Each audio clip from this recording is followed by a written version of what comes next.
we're going to talk about how you add additional calendars here and change their settings. So say you wanted to create a calendar that you're going to share with several other people. How would you go about doing that? All right. So it used to be that there was a little plus symbol here next to My Calendars, and you could add it to this section.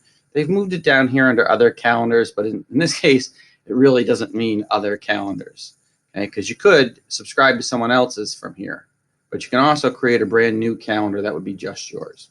So I'm going to say Create New Calendar, and I'm going to call this Gmail Conversion Project. Okay, so say we wanted to put a calendar together for this whole timeline of how we're going to do this Gmail conversion.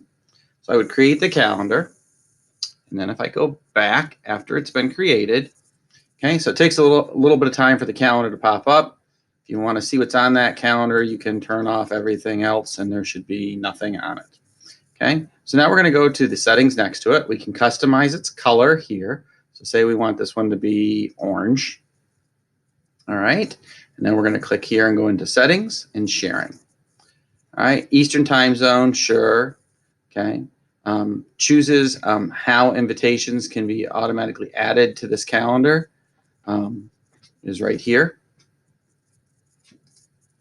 Okay, whether this calendar is available to just people at SHEN to see if it's free or busy, or whether you make it public to everybody in the world, and what rights you set to that calendar are here. Okay.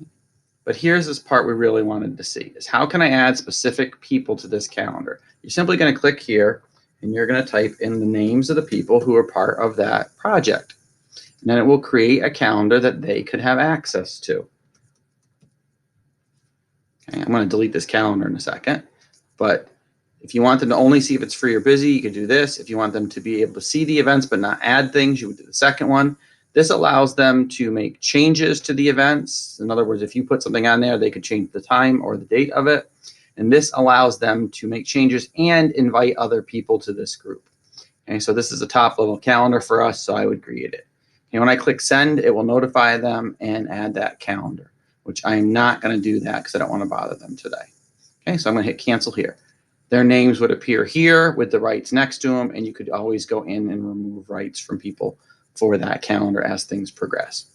You also can get an agenda for that calendar mailed to you each day, or reminders for that calendar when events are placed on it. Okay, you would just do that by triggering these and saying email. Okay, so if you're creating a shared calendar and you want to know when someone else puts something on it, you can just turn these on. By default, these are all on for your personal calendar, but not for additional calendars you've created. Now that I'm done with this calendar, I don't want it anymore over here. It was just a sample for this video. So I'm going to come down here to the bottom, and I'm going to hit delete to permanently delete that calendar. All right, so that's adding a calendar and changing its settings and sharing it with others.